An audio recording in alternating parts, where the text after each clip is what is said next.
combat support ship EGV Frankfurt in Maine, which damaged its stern in March this year, is ready to deploy again after undergoing repair works in Kiel. The ship sustained stern damage while reversing into a sea lock at Wilhelmshaven Navy Base and had to sail for Kiel, where it was repaired by German Navy yards. Now that the repairs are completed, the EGV Frankfurt in Maine is set for a deployment with NATO's Standing Maritime Group 2 in the Aegean Sea. The ship and its crew are scheduled to depart the Wilhelmshaven Naval Base on October 19 to relieve German Navy frigate FGS Lübeck, currently deployed to SNMG-2. Frankfurt in Maine is expected to remain in waters off the Turkish coast for the next 6 months, returning home in March 2018. SNMG-2 is currently monitoring and patrolling the Aegean Sea and reporting all migrant boats leaving the Turkish coasts for Europe.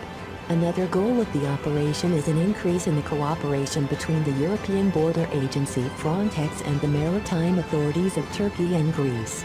By doing so, NATO hopes to curb the migration flow and smuggling activities in the Aegean Sea.